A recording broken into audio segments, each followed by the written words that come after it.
Good morning, good morning, fellow humans. Today is Monday, July 21st, 2025. It's about 6 o'clock in the morning here in southwestern Nevada, where we are sort of up in the hills on the other side of Mount Charleston, meaning the west side of Mount Charleston, west of Sin City, east of Death Valley, south of Area 51, Art Bell, George Norrie territory. Our goal is to help our students and other interested people, protein powder, and other interested people on their journey through this life or to experience this life with the belief that we are spirit. We're made in the image of God. God is spirit. But we have a body. We've been given the gift of having a body. We are baryonic. We're no longer, we have a spirit, but it's inside this body, this baryonic body, where we have our particles and subparticles, subatomic particles. And we have also been given, so we've been given the gift of life, being baryonic, a body, a brain, that's the most complex thing in the universe other than the universe, and emotions that are way beyond any other animal, that we have the ability to experience marvelous things, and the creator gets to experience experience being baryonic hypervicariously. That is, experiencing it through us. So the one thing that omniscient God cannot do maybe get a throat lozenge here is experience life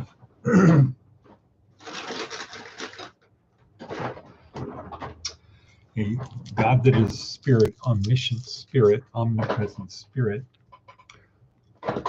cannot experience being baryonic until the thing is actually baryonic. So one thing God can't do is experience what it is to be me until I am me.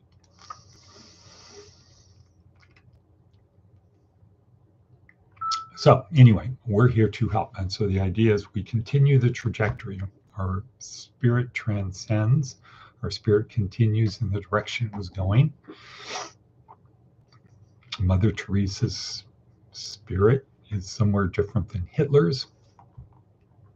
It transcends. Our spirits transcend life, they go beyond, continuing the direction they were going.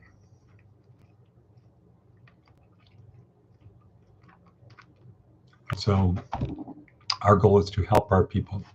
Just taking care of this thing in my throat. Me. Okay, maybe I need to do some voice exercises before we start. Okay, so today's themo memo. What's inside my skull-sized kingdom? So that's a double question. One is, what does that mean, inside my skull-sized kingdom? What's that? And the other one is actually to answer the question, what is inside my skull-sized kingdom? So we're going to talk about that. We've got a bunch of red letter stuff. This is the start of week 2. This is day 1, week 2 in our neuroscience-oriented approach to success. Day 1, week 2, inside my skull-sized kingdom. That's what week 2 is about, inside my skull-sized kingdom. So we're going to talk about that. Also, let's start with advice from an 80-year-old. Do not pray for easier lives, pray to be stronger. Right. There's a big difference saying, God, please take this burden off my shoulders, and God, please give me the strength to overcome this burden or to stay the course. It's the protein powder. All righty, next. Daily Stoic. Throw the ball back. Sort of a form of resilience. Life hits you with things, get it back. Don't let it hit you, bounce off it, throw it back. Seth's blog. We're going to read this one because it's important. Resilience is a practice.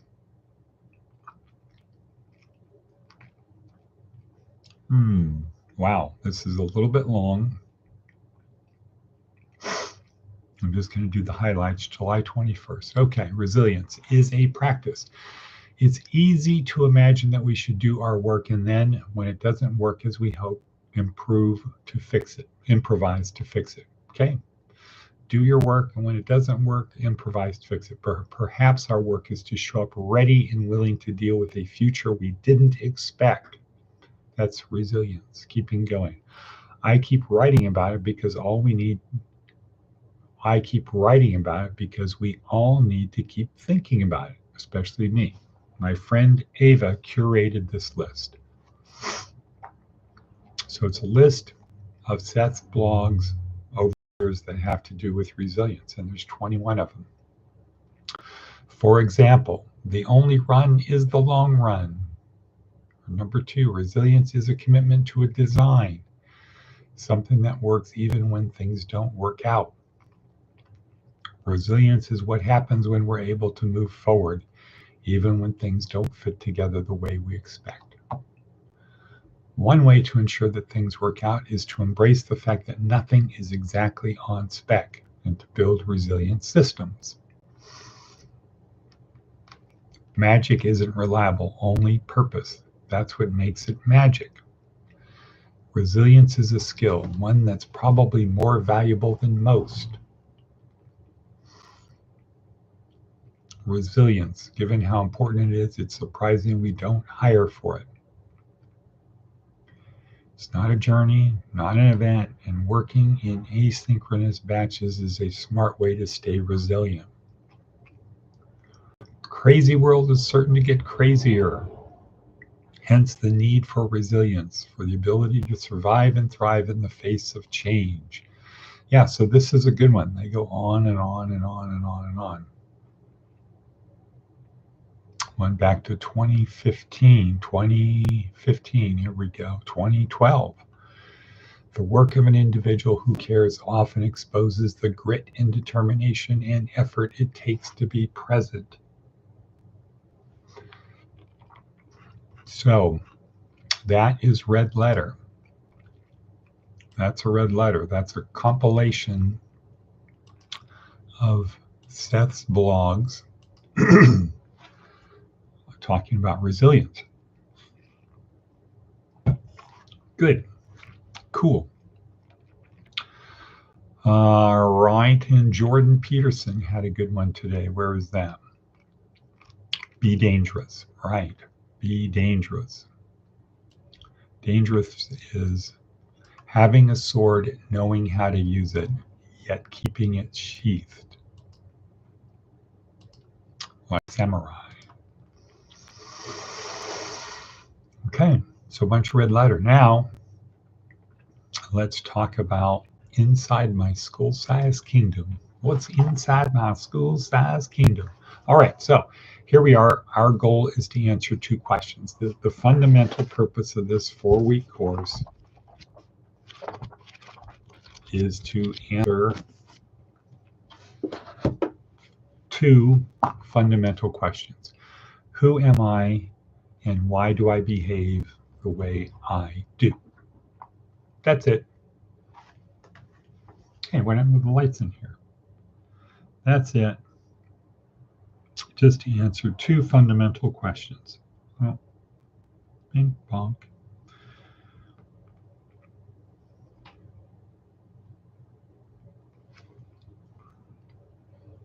There we go. Who am I? Why do I behave the way I do?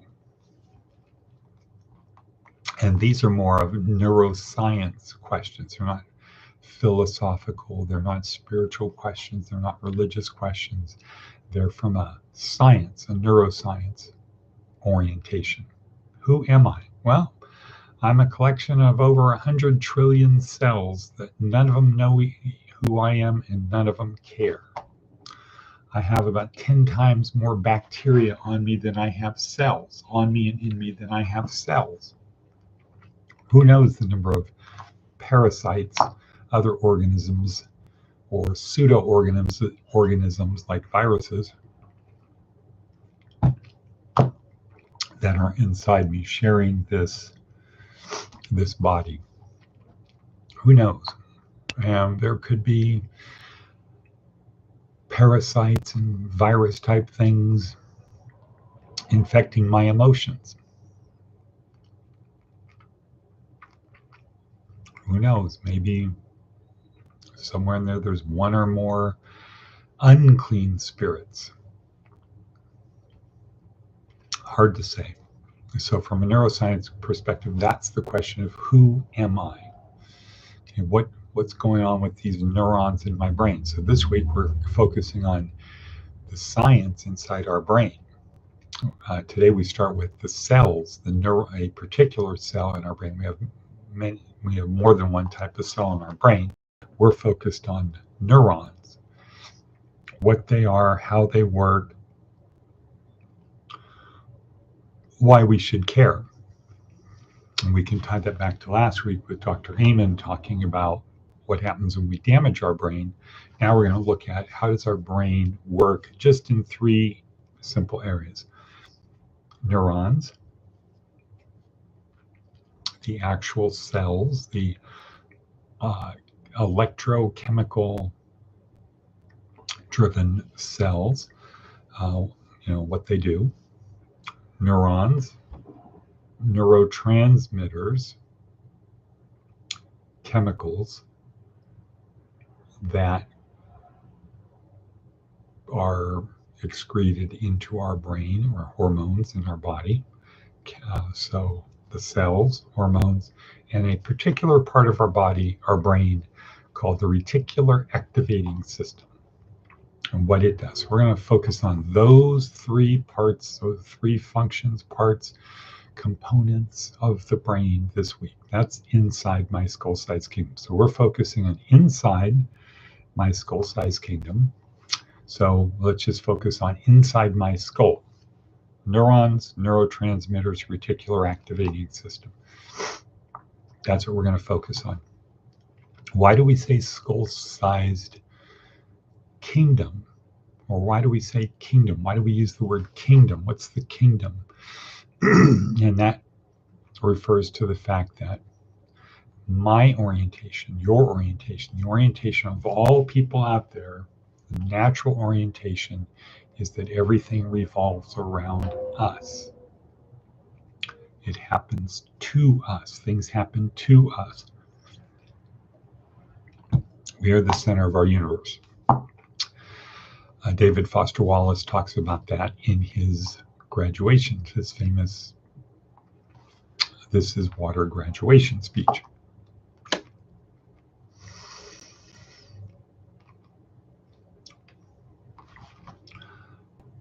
So that's where we get the term skull-sized kingdom. The world revolves around me. If you say something like, it's cold, it's hot, I'm hungry, I'm thirsty. All of that is an orientation to yourself. Is it actually cold? Probably not. Or maybe it's colder than other people think. But my experience is that I feel cold. It's kind of like when people say the internet's down. Is the internet down? No, the internet is not down. Your computer might not be working. Okay, so it's sort of like that. That's our orientation. Go to the store. If I say go to the store, if I say go to the kitchen, You start with the orientation of where you are. The kitchen revolves around you. You don't start with the question of, if I say go to the kitchen, the automatic reaction response is, okay, how do I get from here to the kitchen? Versus somebody says go to the kitchen, we don't start with the thing of from where. We don't say, well, from where? Right? We could easily do that. Somebody says go to the kitchen, go to the store. Okay, from where? Well, from where you are.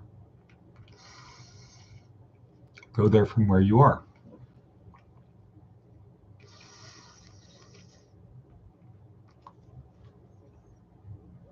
Is that what we want to do? What do you mean, is that what we want to do? I'm thinking about some Methodist church yesterday. It's kind of interesting. As I'm talking, I'm having in my brain something completely different. I was at the Methodist church yesterday and I'm sitting there waiting for church to start. All of a sudden, the pastor walks up the aisle. I'm about the third row from the front on the left, the middle of the row. Pastor walks up to me, walks up, comes from behind me, gets my attention, motions me to follow him. I go to the back of the church where they're lined up to begin the service for the altar people with the candles and the cross, etc., to start their procession. And there's a guy there whose immediate orientation is, I recognize him, I know everything about him, I remember my last conversation with him. He's clearly been beaten up in the last week. Eye, blood, black eyes. He says, well, I'm ready to come into housing, like right now. I'm ready to come into housing. I'm like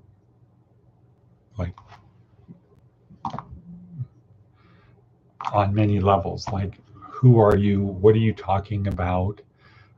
Do you think we're going to do this right now? I'm just going to not go to church. You have the presumption that we're going to stop everything because you're ready to come into church. I mean, you're ready right now. And I'm giving this puzzled look, and then he says, "Oh well, I'll wait till you're done." No, you didn't say that at first. And I said, your expectation is that right now we're going to do this right now. And then he paused and was, oh, well, I'll wait till you're done. And then kind of like I could tell I let the air out of his tires. So I decided to pump up the tires by, having a little bit of interest, compassion, though I was actually perturbed. Partially that someone would just, inside their skull-sized kingdom would have this orientation that because when it was offered to me to come into housing, I decided to go the cheap way, that I found something that was cheaper and I could continue my lifestyle the way I wanted. I didn't have to follow your rules, I do my rules. And now that plan didn't work out, okay, now, right now, I want you to put me into your thing. So he could tell I was perturbed in that. So that's letting the air out of his tires, taking away the hope that we could help him make his life better. So I pumped up the tires and asked a few questions about compassion. I said, okay, when this is done, we will move forward. We'll talk about it, what we can do to help you, which really would have been nothing because he's in the category of somebody that has a dog, like a big dog, like a pit bull, somebody that has a dog that is like, well, not only help me, but you have to help me take care of my big dog. And it's really virtually impossible to help somebody move forward in that situation because of the dog, because these are not trained dogs. They're best case, pseudo-trained dogs. And everybody says, oh yeah, he's a service dog. Well, why is that? Well, I have this certificate. Where'd you get it? Off the internet. Well, I actually made it, or, somebody, it's not real. The dog isn't really trained. The furniture, the house, the doors, dog crap all over the place.